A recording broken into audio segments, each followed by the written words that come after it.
Janeiro, a emissora da Fraternidade passa a apresentar Luz na Penumbra, programa que leva ao seu coração a mensagem da doutrina espírita.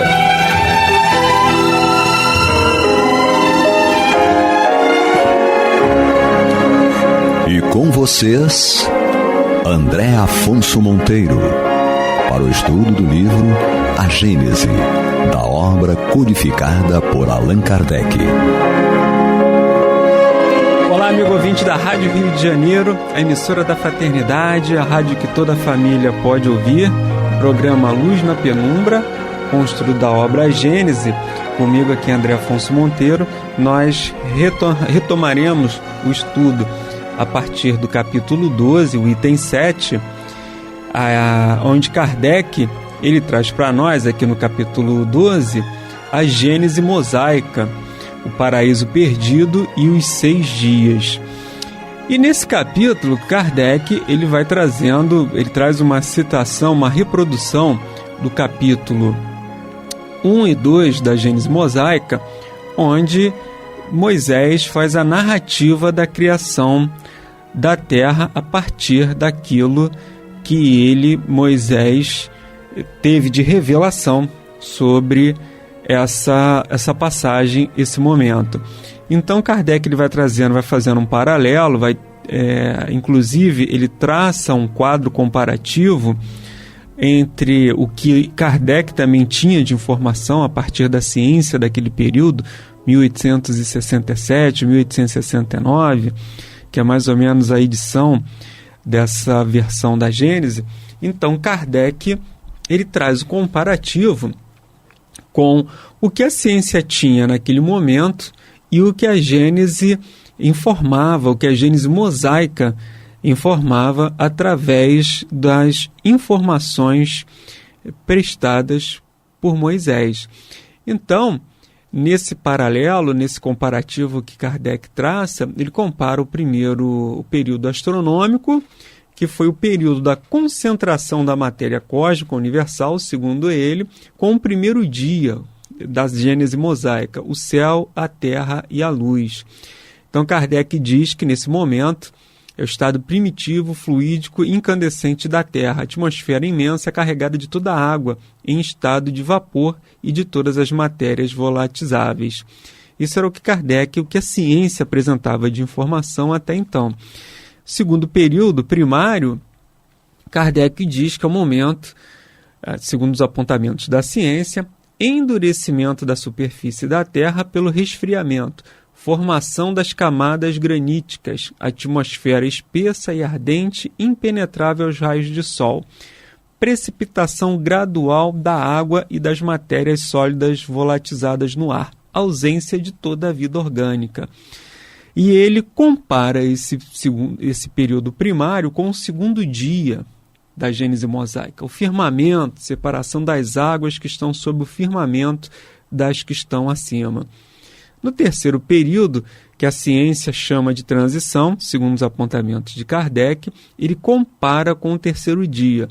Então, nesse período de transição, Kardec informa, segundo o posicionamento da ciência, dos estudos da época, que as águas cobrem toda a superfície do globo, primeiros depósitos de sedimentos formados pelas águas. Calor úmido, o Sol começa a atravessar a atmosfera brumosa. Primeiros seres organizados da mais rudimentar constituição, líquens, musgos, fetos, licopódios, plantas herbáceas, vegetação colossal, primeiros animais marinhos, zoófitos, pólipos, crustáceos, depósitos ulíferos. E ele compara esse período de transição com o terceiro dia. As águas que estão debaixo do firmamento se reúnem. Aparece o elemento árido, a terra e os mares, as plantas. E ele vai, a partir do quarto período, que é o secundário, segundo a ciência, superfície da terra pouco acidentada, águas pouco profundas e pantanosas, temperatura menos ardente, atmosfera mais depurada, depósitos consideráveis de calcários pelas águas, vegetação menos colossal, novas espécies, plantas lenhosas, primeiras árvores, peixes, cetáceos, animais com conchas, grandes répteis aquáticos e anfíbios. E ele compara esse período secundário com o quarto dia, o Sol, a Lua e as estrelas. No período terciário, ele compara com o quinto dia, sendo que a ciência daquele momento ela vai dizer que grandes levantamentos de crosta sólida, formação dos continentes, recuo das águas para os lugares baixos, formação dos mares, atmosfera depurada, temperatura atual por efeito do calor solar, gigantescos animais terrestres, vegetais e animais atuais, pássaros. Ele compara esse período terciário com o quinto dia, os peixes e os pássaros. O sexto período, que é o quaternário ou pós-diluviano, dilúvio universal, segundo a ciência da época, terrenos de aluvião, vegetais e animais atuais, o homem. E, em comparativo com a Gênese mosaica, sexto dia, os animais terrestres, os homens. E, amigos ouvintes e internautas, é importante a gente frisar que essas escalas geológicas elas possuem ainda subdivisões, obviamente, em que a ciência vai descobrindo e vai chegando aí a conclusões de períodos, de subdivisões também desses itens. O que aconteceu nesses períodos também existem alguns ciclos. E de acordo com os estudos, até com as informações, de uma forma assim resumida, os cientistas eles estimam que a Terra tem aproximadamente 4 bilhões de anos, mas que durante esse período ela evidentemente passou por diferentes transformações que foram enquadradas em diferentes eras geológicas, que é mais ou menos o que Moisés traz na Gênese mosaica e o que também a própria ciência vem considerando de acordo até com esses apontamentos que nós lemos aqui para você, leitor. Então, essas diferentes épocas geológicas correspondem a grandes intervalos de tempo, divididos em períodos.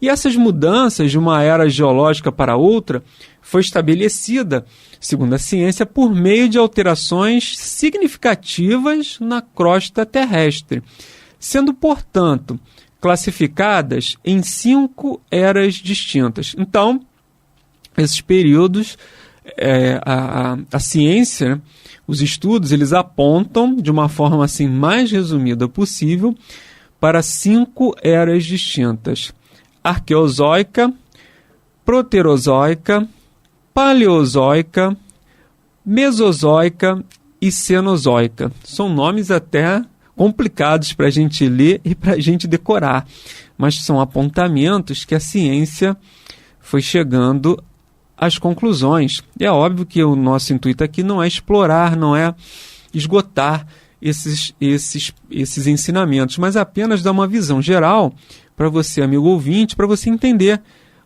e fazer o comparativo com a Gênese de Moisés. Então, na era arqueozoica, ela é caracterizada pela formação da crosta terrestre, em que surgiram os escudos cristalinos e as rochas magmáticas, segundo ela, nos quais encontramos as mais antigas formações de relevo. Esse período teve início aproximadamente 4 bilhões de anos atrás, que é mais ou menos o tempo estimado pela ciência da formação do nosso planeta. A segunda era, a proterozoica, estima-se que essa era geológica teve início há cerca de 2,5 bilhões de anos atrás. Então, vamos dizer assim que com 1,5 bilhão de anos deu início essa segunda era, que é a proterozoica. Dos 4 bilhões, né, com 1,5 bilhão da primeira era, começou o início da segunda era e findou-se há 550 milhões de anos. Durante esse período ocorreu intensa atividade vulcânica, promovendo o deslocamento do magma do interior da Terra para a superfície, e que daí deu origem aos grandes depósitos de minerais metálicos, como, por exemplo, ferro, manganês, ouro e etc. Durante essa era proterozoica, ocorreu grande acúmulo de oxigênio na atmosfera. Também foi aí que surgiram as primeiras formas de vida unicelulares. E isso é mais ou menos, ela bate, a gente fazendo um comparativo aqui, com o segundo período, que é o período da transição, na verdade, seria o terceiro período e o terceiro dia, que é a formação dos mares, dos planetas, e o primeiro surgimento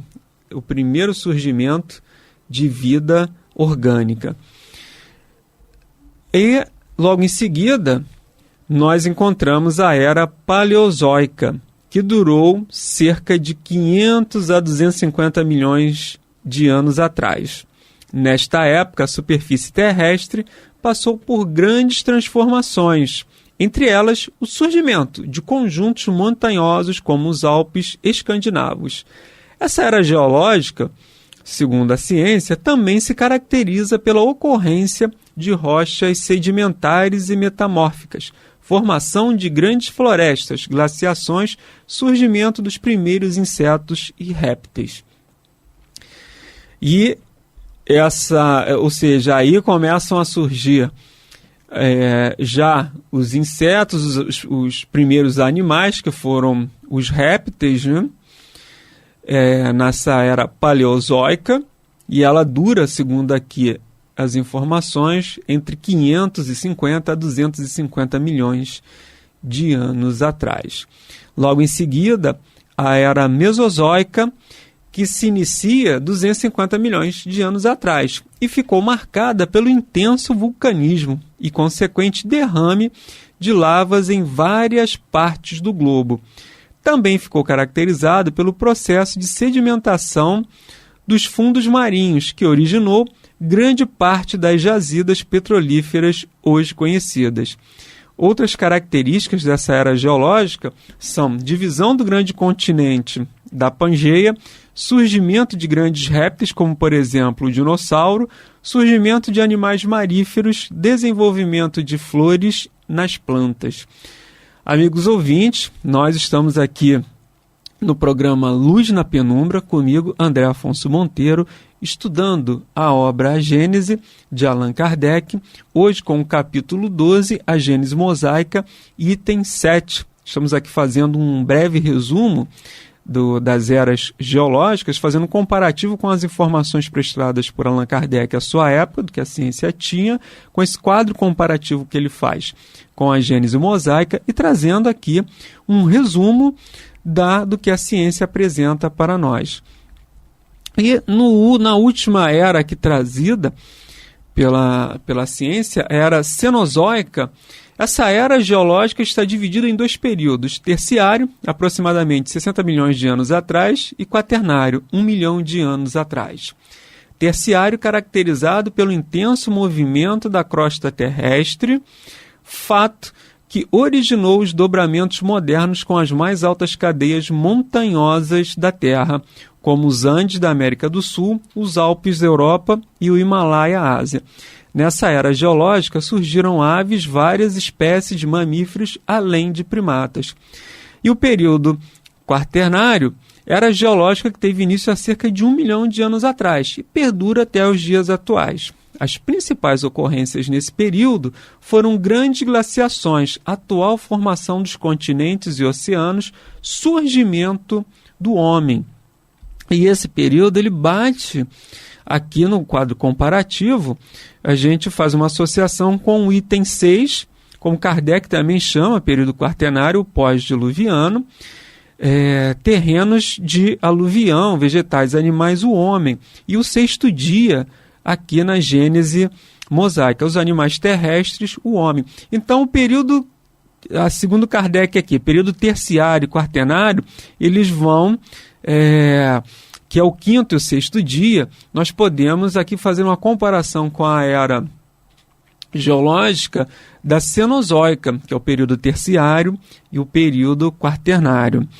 Então, amigos ouvintes, e aqui, durante quase todos esses períodos, ocorreram extinções em massa, ou seja, um decréscimo bruto da biodiversidade através da extinção de vários grupos ao mesmo tempo. Apesar de ser um fenômeno comum, se considerarmos, por assim dizer, a longa escala de cada tempo geológico, diversos eventos de extinção massiva foram particularmente violentos, acabando com mais da metade das formas de vida. Então nós tivemos a extinção dos dinossauros, nós tivemos também, e há informações sobre os continentes da Lemúria e da Antártida, que de alguma maneira existem aí estudos que apontam para a existência desses dois continentes, e que teriam também, num desses períodos, num grande desses ciclos de cataclismas geológicos e terrestres, que eles teriam desaparecido, submergido. E a própria formação atual dos nossos continentes, ela nem sempre foi assim. Ela, em algum momento, teve uma formação diferente. Durante esses períodos, com essas transformações, isso foi ocorrendo numa possibilidade de extinção de grande parte da vida que existia ali. Então foi acontecendo essas transformações, essas mutações da biodiversidade que existiam aqui no nosso planeta. Estes episódios costumam estar associados à formação ou divisão de supercontinentes. A extinção Perno-Triássica, por exemplo, ocorreu durante a formação da Pangeia, e a extinção KT está associada à abertura do Oceano Atlântico. As causas para as extinções em massa, elas variam, mas existem evidências que eles não sejam resultado de apenas um fato, mas assim de uma combinação de fenômenos. Entre os acontecimentos mais frequentes estão os impactos dos asteroides, as erupções vulcânicas de basaltos continentais, alterações climáticas, explosões de estrelas e etc., que acabaram de alguma maneira trazendo algum impacto para a nossa sociedade, para a formação do nosso planeta. Então, amigos ouvintes, aí agora aqui a partir do item 7, Kardec, ele vai dizer que quando Moisés disse que a criação foi feita em 6 dias, ele não quis dizer especificamente nesse período de 24 horas. Então há uma associação que cada dia desse seja, na verdade, uma era ou um ciclo, e não necessariamente 24 horas, porque não há, e até do ponto de vista da contagem do dia, nós temos o dia, ele na verdade, ele considera uma volta, né, um giro da Terra entre si, e o ano, o giro da Terra em volta, em torno do Sol. Então, se a luz do Sol, e se o próprio Moisés vai falar que Deus construiu o Sol e a Lua no 3º dia, não havia como você contabilizar, fazer um parâmetro de horas antes disso. Então, Kardec traz essa informação aqui, e ele vai dizer, né, aliás, tudo na criação era miraculoso, e uma vez que se entra pela senda dos milagres, que era a ideia, a fundamentação de Moisés, pode-se perfeitamente crer que a Terra foi feita em 6 vezes 24 horas, sobretudo quando se ignoram as primeiras leis naturais, ou seja, como é que se contava essas horas, né? Todos os povos civilizados partilharam dessa crença, até o momento em que a geologia chegou documentos na mão demonstrando a sua impossibilidade. Um dos pontos mais criticados na Gênese de Moisés é o da criação do Sol após a Lua. Tentaram explicá-lo com a ajuda dos próprios dados fornecidos pela geologia, dizendo que a atmosfera terrestre, nos primórdios da sua formação, estando carregada de vapores densos e opacos, não permitia que se visse o Sol, que por consequência não existia para a Terra. Essa explicação talvez fosse admissível se naquela época já houvesse habitantes que pudessem verificar a presença ou ausência do Sol. Ora, segundo o próprio Moisés, à época só havia plantas que, por outro lado, não teriam podido crescer e se multiplicar sem a ação do calor solar. Há, pois, evidente confusão de datas na ordem estabelecida por Moisés para a criação do Sol, mas, involuntariamente ou não, ele não errou, dizendo que a luz havia precedido o Sol.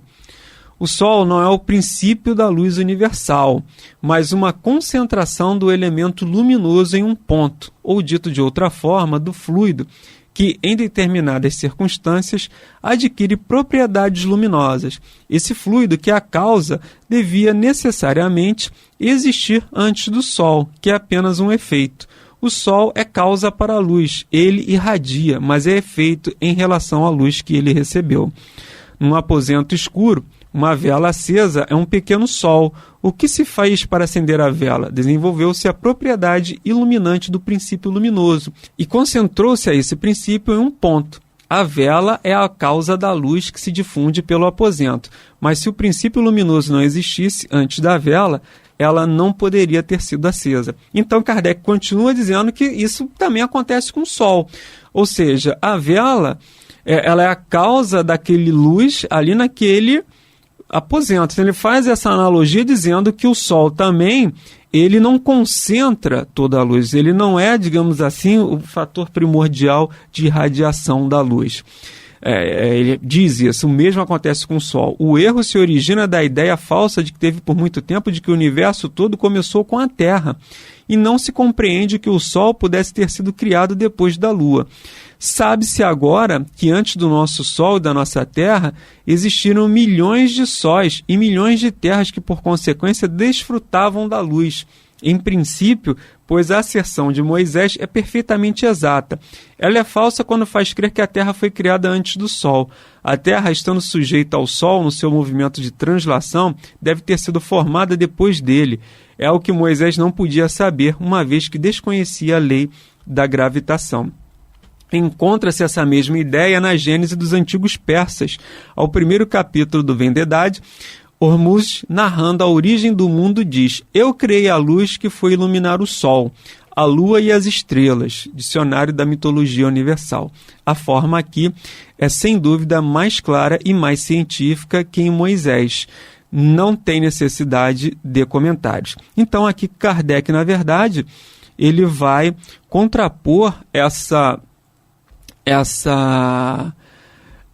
ideia de que havia algum erro na informação de Moisés. É óbvio que nós temos que fazer todas essas análises à luz do que o próprio conhecimento de Moisés, a sua condição, ou seja, uma série de fatores podem encadear. Porque quais eram os métodos? Como essa informação chegou até Moisés? Então é óbvio que ela vai apresentar alguma distorção, mas que isso não descaracteriza a sua confiabilidade. Você não pode descaracterizar toda a obra se tem algum ou outro equívoco. É óbvio, até Kardec mesmo nos seus apontamentos, conforme a ciência vai avançando e vamos descobrindo vamos tendo novas informações, a gente vai retificando, vai corrigindo assim de alguma maneira aquelas informações que Kardec fez por teoria ou que ele não poderia ter uma afirmação correta, até porque nada dali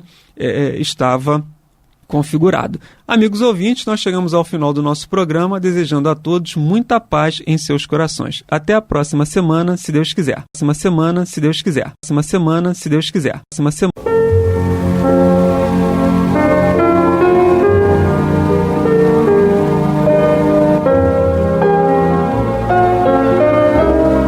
A Rádio Rio de Janeiro está levando ao seu lar e ao seu coração a mensagem consoladora da doutrina espírita, através do programa Luz na Penumbra.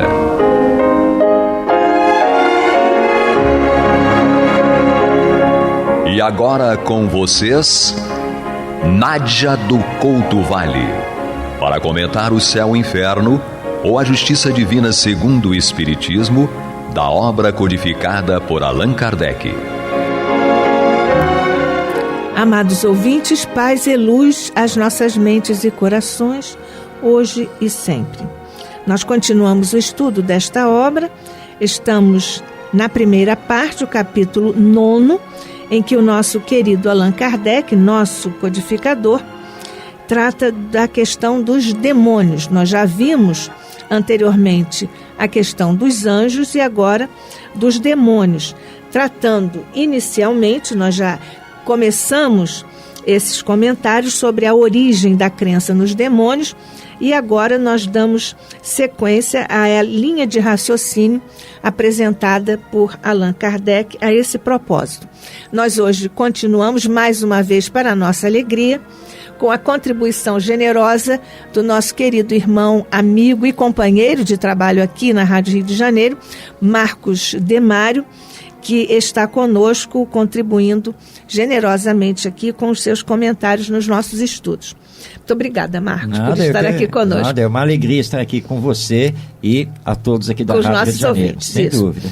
Então, Marcos, o primeiro item com o qual nós já iniciamos os nossos comentários trata da questão de um paralelismo que o Kardec estabelece com a questão do homem primitivo, que tinha sempre a crença, e você reforçou isso, né?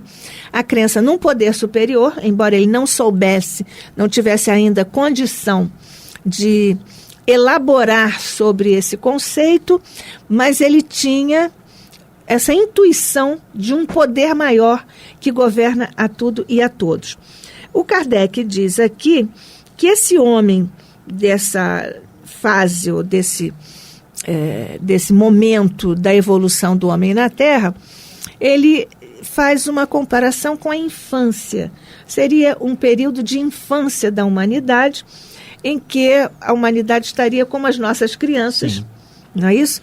Tendo algumas percepções, mas não conseguindo ainda elaborar determinados conceitos. Então, na sequência do raciocínio de nosso codificador, ele diz: como prova da sua inocência, aqui, da humanidade no estágio infantil, o quadro dos homens primitivos extasiados ante a natureza e admirando nela a bondade do Criador é, sem dúvida, muito poético, mas pouco real. De fato, quanto mais se aproxima do primitivo estado, mais o homem se escraviza ao instinto, como se verifica ainda hoje nos povos bárbaros e selvagens contemporâneos. O que mais o preocupa, ou antes, o que exclusivamente o preocupa, é a satisfação das necessidades materiais, mesmo porque não tem outras. O único sentido que pode torná-lo acessível aos gozos puramente morais não se desenvolve senão gradual e morosamente. A alma tem também a sua infância, a sua adolescência e virilidade, como o corpo humano. Mas para compreender o abstrato, quantas evoluções não tem ela de experimentar na humanidade? Por quantas existências não deve ela passar? Vamos parar aqui um pouquinho? Vamos. Realmente, Kardec nos lembra que dentro da lei da evolução, nós somos criados simples e ignorantes, mas com todo o potencial, tanto intelectual quanto afetivo ou moral, para realizarmos o nosso progresso. Então, essa infância do espírito normalmente se dá em mundos primitivos. Aliás, os espíritos superiores informam que a Terra já foi também um mundo primitivo, onde, como nós ainda estamos nos desenvolvendo, em contato com a natureza, nós ficamos realmente deslumbrados e tentando procurar explicações a tudo aquilo que nos envolve. E pouco a pouco realizando o domínio. Nós vamos ver, por exemplo, que se nós recuarmos aqui na história da humanidade e formos para a chamada era primitiva, nós vamos ver que num primeiro momento éramos nômades. Por quê? Porque nós ainda não dominávamos a agricultura, nós não dominávamos a domesticação de determinados animais. Então, nós éramos nômades porque tínhamos que nos deslocar atrás da caça. Para sobreviver. Sobrevivência, alimentação, uma série de situações. Mas fomos paulatinamente dominando. Nós fomos entendendo todos os mecanismos, até que então começamos a nos fixar para criar então as tribos, as vilas, e que vão dando origem a uma organização social que hoje, claro, ela está bem mais desenvolvida. Então, por isso que ele diz aqui, logo no início do item 2 aqui deste capítulo 9 de O Céu e o Inferno, que tem muita coisa de poético, de olhar o homem primitivo como se fosse uma criança, mas não é bem essa a realidade. Nós estamos falando do espírito imortal que já iniciou a sua caminhada evolutiva. E ele lembra que ainda hoje nós ainda temos bárbaros, ainda temos selvagens. Aqui no Brasil nós temos, lá na Amazônia, tribos indígenas que ainda não foram contactadas. Exatamente. Mas nós não estamos mais na idade primitiva da humanidade. É que Deus não cessa de criar. E nós estamos sempre em interatividade. Compete a nós, que já chegamos a um certo patamar dessa escalada evolutiva, auxiliar aquele que ainda está mais na fase anterior. A fase anterior. Pela qual nós também já passamos. Já passamos. Assim como aqueles que estão à nossa frente já passaram pela nossa face. No Evangelho segundo o Espiritismo, no seu capítulo 11, quando os Espíritos tratam sobre a lei de amor, há uma colocação do Espírito Lázaro, que vem ao encontro do que Kardec está trabalhando conosco aqui. Quando ele diz que nós temos 3 grandes fases. A fase do instinto, ou seja, vivemos pelo instinto. Depois nós vamos crescendo, vamos dominando, entramos pela fase das sensações, até finalmente chegarmos à fase do sentimento. E Kardec, justamente aqui no segundo parágrafo, ele vem dizer que quando falamos do homem primitivo, ou desta primeira infância da humanidade, nós estamos falando de nós mesmos, mas ainda ligados aos instintos. Aos instintos. Que não deixamos de estar ligados. É bom que se entenda que nós nunca perdemos um instinto, mas nós o elaboramos, reelaboramos, nós o desenvolvemos. Mas os espíritos superiores dizem que se nós dessemos ouvido, entre aspas, ao instinto, viveríamos melhor. Muito melhor, exatamente. É porque o instinto não antagoniza a razão, né? São 2 instâncias, inclusive o instinto é um mecanismo, pode ser, mas segundo a criação divina, é um mecanismo de defesa do homem, não é? Exato. E através do instinto, e aí desenvolvendo a inteligência, é que nós vamos chegando ao desenvolvimento moral. Porque o desenvolvimento moral não acompanha de imediato o desenvolvimento intelectual e o domínio da natureza e do próprio corpo humano. Então, é normal, e é por isso que nós vemos na história da humanidade, quando olhamos então lá para trás, né, e nós vemos certas civilizações que ao olharmos hoje, não, mas como eles eram bárbaros. Tomemos cuidado com esses eles. Porque nós estávamos lá. Não é? Nós mesmos. Nós estávamos lá. Mas por que aquela barbaridade? Lembrando isso, Santo Agostinho, Espírito, nos fala sobre isso no capítulo 3º de O Evangelho segundo o Espiritismo, não é isso? Exatamente. Que nós nos desenvolvemos como proposta divina evolutiva no campo de dominarmos a natureza, você lembrou isso agora, não é isso? E o aspecto, a instância moral do indivíduo. Porque num primeiro momento, sendo levado pelos instintos e intelectualmente ainda não tão desenvolvidos, nós temos uma tendência realmente de sermos bárbaros. Bárbaros no sentido, não é o bárbaro no sentido que pega a espada e sai matando todo mundo. Bárbaro no sentido de estarmos muito vinculados, muito ligados ainda às questões de ordem material. Aliás, você sabe que coisa interessante? Bárbaro, na antiguidade, não tinha essa conotação de brutalidade, não é? De sim. exercício da brutalidade. Bárbaro, na antiguidade, era todo aquele que não falava grego. Isso, que não conhecia grego. Então, mas depois foi... A língua é um organismo vivo, né? Então foi se agregando à acepção de brutalidade a palavra bárbaro. Exatamente. E claro que você, estando nesse período de evolução, é muito difícil para o ser humano entender aquilo que é abstrato, como Kardec nos coloca aqui. Exatamente, porque é uma habilidade intelectual acima. Exato, e que nós ainda não tínhamos alcançado. Daí, então, a criação dos mitos. O mito, a mitologia vai surgir a partir disso. Eu não sei explicar aquilo, mas eu preciso dar alguma explicação. E como está muito superior ao meu entendimento, aí eu crio, então, um mito para tentar explicar aquilo. Há um mitólogo muito conhecido e respeitado, Mircea Eliade, que trabalha muito bem essas questões, sobretudo desses mitos de que nos ocupamos nós, interessados em teologia e no estudo das religiões. Exatamente. Então, nós temos que entender isso. O processo é sempre de evolução, sempre. Mas nós passamos por eras, por estágios, então, primeiramente, muito ligados aos instintos, mas aí vamos crescendo, vamos nos intelectualizando, vamos para as sensações e todos nós, sem também nenhuma exceção, chegaremos ao sentimento. Isso.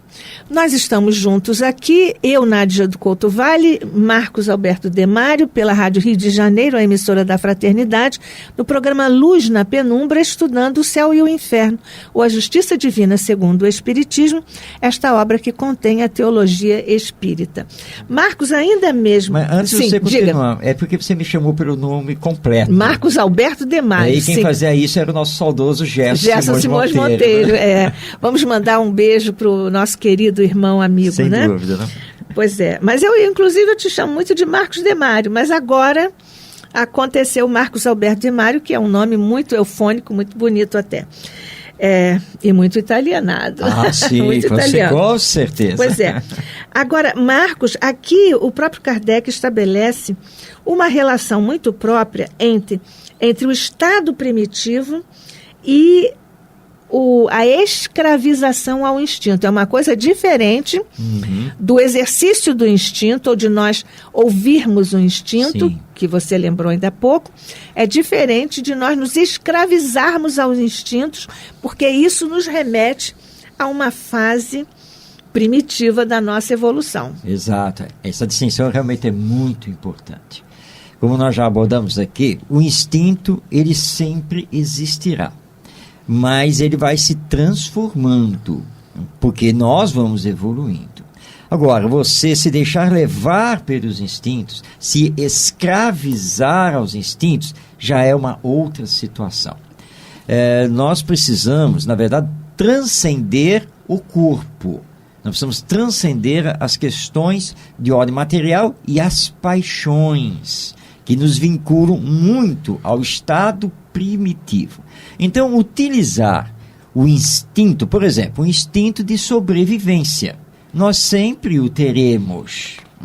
Mas daí, a dizer que você não pode se controlar nisso ou naquilo, né, porque a paixão foi mais forte. Aí dizem que a carne é fraca? Exato, a carne é fraca. Não. Quando estudamos o Espiritismo, nós entendemos muito bem isso. Não é assim que acontece. O espírito comanda a matéria. Exatamente. Eu, espírito, sou superior, sim, a este corpo, tá? E não posso me deixar levar por instintos, por paixões, onde vai predominar a matéria, e aí sim, eu, por assim dizer, me rebaixo, ao invés de eu, espírito imortal. Eu, espírito imortal. Então, nós temos que ter o domínio disso. Não é fácil, obviamente, porque é um trabalho de autoconhecimento e autoeducação. E tem que usar também a razão a esse Sempre. Respeito, a inteligência, não é? Sempre. A esse propósito, em O Livro dos Espíritos, o nosso Allan Kardec, nosso codificador, trata da inteligência e do instinto nas perguntas 71 a 75, em que ele trata dessa distinção conceitual e todos os desdobramentos que esses conceitos, na sua convergência e na sua não convergência, acabam deixando para nós como desdobramentos para nossas opções evolutivas. Mas então, Marcos, nessa escravização do instinto, como se verifica ainda hoje nos povos bárbaros e selvagens contemporâneos, já comentamos isso. Sim. Agora, o que mais preocupa, hein, o Marcos, aqui segundo o Kardec? Bom, Kardec está lembrando aqui também que todos nós já passamos por muitas existências. E ele até indaga, né? Quantas existências são necessárias para que você consiga superar esse viver no instinto, estar ligado mais às questões primitivas da ordem da sobrevivência. Claro que nós não sabemos. E Kardec, com a sua sabedoria, também não diz nada aqui. Né? Porque, às vezes, pessoas que não conhecem muito bem a doutrina espírita chegam para nós com esse tipo de pergunta. Né? Quantas encarnações nós precisamos ter para chegar à perfeição?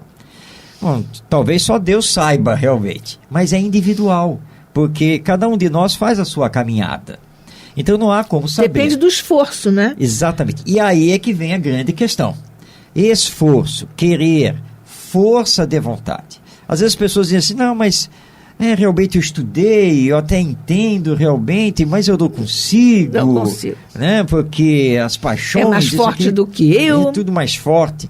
Bem, como nós não alcançamos ainda determinados valores morais, e entre eles, saber efetivamente acionar o nosso querer e a força de vontade, o que o Espiritismo nos ensina? Nós estamos aqui em humanidade, numa coletividade, na convivência. Então, você vai procurar ajuda. Porque, embora você seja espírito imortal, com todo o potencial, mas nem sempre estamos em condições de acionar tudo isso e sozinhos, por nós mesmos, conseguirmos. Porém, sempre temos ajuda espiritual. Com certeza. Para o bem. E é isso que precisa ficar muito claro. Nunca somos abandonados. Deus nos ama acima de qualquer condição. Ora, o Pai que ama não vai abandonar, e não apenas não vai abandonar, como vai auxiliar sempre, mas sem cercear o livre-arbítrio do filho. Que é uma coisa que às vezes nós não entendemos. Por que Deus não nos impulsiona de uma vez por todos, né, para sairmos desses instintos das sensações, né, e já conseguirmos nos amarmos? Mas Ele está nos impulsionando o tempo Porque todo. a lei tem mecanismos autorreguladores que vão nos conduzindo, às vezes a despeito de nós mesmos. Exato. A lei de Deus, naturalmente, vai nos conduzindo para a nossa destinação final, que é a perfeição relativizada. Sim. Porque só Deus tem a perfeição. Jamais seremos como Ele. Tem a perfeição absoluta, né? Exato. Então podemos seguir aqui no item 2, né? Sem nos remontarmos aos tempos primeiros, olhemos em torno a gente do campo e perscrutemos os sentimentos de admiração que nela despertam o esplendor do sol nascente, do firmamento a estrelada abóbada, o trinado dos pássaros, o murmúrio das ondas claras, o vergel florido dos prados. Para essa gente, o sol nasce por hábito, e uma vez que desprende o necessário calor para sazonar as searas, não tanto que as creste, está realizado tudo o que ela almejava. Olha o céu para saber se bom ou mau tempo sobrevirá. Que cantem ou não as aves, tanto se lhe dá, desde que não desbastem da seara os grãos. Prefere às melodias do rouxinol o cacarejar da galinhada e o grunhido dos porcos. O que deseja dos regatos cristalinos ou lodosos é que não sequem nem inundem. Dos prados, que produzam boa erva, com ou sem flores. Eis aí tudo o que essa gente almeja, ou, o que é mais, tudo o que da natureza apreende, conquanto muito distanciada já dos primitivos homens. Nós aqui temos um passo além do primitivismo, Sim. mas que ainda não conseguiu alçar um grande voo para ter a percepção mais delicada das entranhas da criação divina, pelo menos no que estão aqui disponibilizadas para nós no nosso nível evolutivo na Terra. É o que nós chamamos, Nádia, daquelas pessoas simples. Simples. Pessoas simples do campo, né? E que realmente não dão voos maiores, filosóficos, nada disso. Mas já entendem a natureza, vivem com a natureza, né? Se entrelaçam com ela, que às vezes nós não conseguimos. Não conseguimos. Pois é, você veja, vivem harmoniosamente com a natureza, sem degradá-la, sem desrespeitá-la, mas irmanando-se com a natureza. Então, esses seres, nesse estado de simplicidade, eles têm um diálogo com Deus através da linguagem que é a natureza, porque a natureza é uma linguagem de Deus, né? Então, eles têm esse diálogo com Deus através do convívio, da coexistência com a natureza, o que é de uma beleza imensa. Ah, sem dúvida. É interessante. Há uma história contada aí pela espiritualidade, até através do Chico Xavier, que é aquele espírito que ele teve o mérito de solicitar o que ele queria ser numa encarnação e na outra. E ele sempre solicitando ser médico, engenheiro, advogado, mas sempre para fazer o bem. Tá? E um dia, né, simbolicamente, né, recepcionado por Deus, aí Deus, bom, meu filho, o que você quer ser agora? Né? E aí ele falou, olha, senhor, agora o que o senhor determinar, não quero escolher mais nada. E Deus então determinou que ele fosse um homem do campo, né? E sem possibilidade, né, de estudar, nada disso. Mas como ele já era um espírito extremamente bondoso, ele ficou conhecido, então, à sua época, como aquele homem lá das ervas e dos bons conselhos, e que ajudava todo mundo. E quando ele desencarna e retorna para conversar com Deus, aí que ele fala para Deus, agora eu entendi. Eu não preciso ser isto ou aquilo para compreender o amor e poder amar. Basta obedecer seus desígnios, nada mais do que isso. Então nós precisamos fazer assim, uma espécie de retorno à natureza na sua compreensão, porque a natureza espelha justamente a obra divina.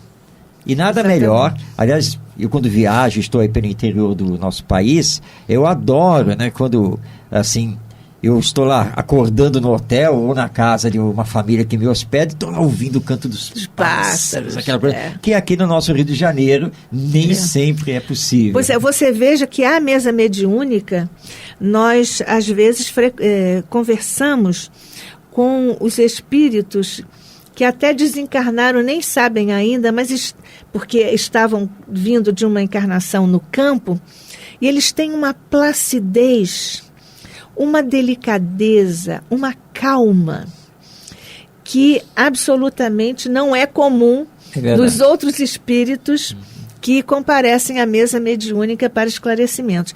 Então, esse contato com a natureza faz que a pessoa se guarde em equilíbrio. Aliás, a Joana de Ângeles, nossa mentora espiritual querida, ela diz que toda vez que nós tenhamos um problema, uma questão que esteja nos prejudicando ou preocupando, nós devemos ir para o seio da natureza, como ela própria diz. E está aqui posto exatamente o motivo, não é isso? Exato. Nós estamos encerrando este nosso encontro. Contamos hoje, para nossa alegria, com a companhia e os comentários, o estudo generoso do nosso querido irmão Marcos Demário, que está aqui conosco, muito conhecido de todos nós na Rádio Rio de Janeiro. Obrigada mais uma vez, Marcos. Eu que agradeço. E a você também, que esteve conosco, nossos queridos ouvintes, internautas, seguidores e seguidoras. Até o nosso próximo encontro, se Deus quiser, com Jesus. Assim seja.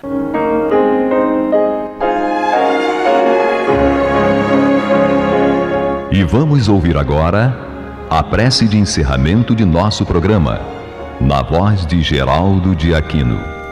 Jesus, dá-nos coragem para a luta, piedade para os insultos e misericórdia para as injustiças e ingratidões.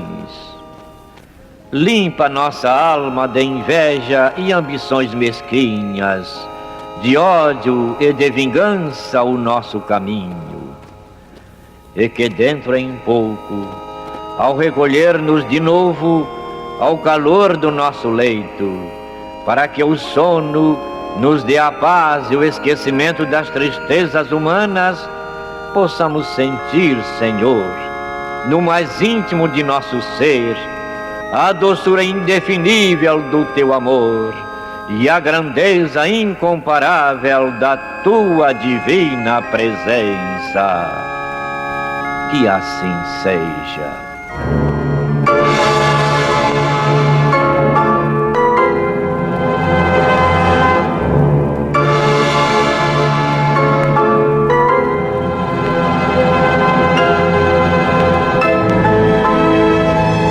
Acabamos de apresentar o programa Luz na Penumbra, que voltará a ser apresentado amanhã às 21 horas nesta emissora.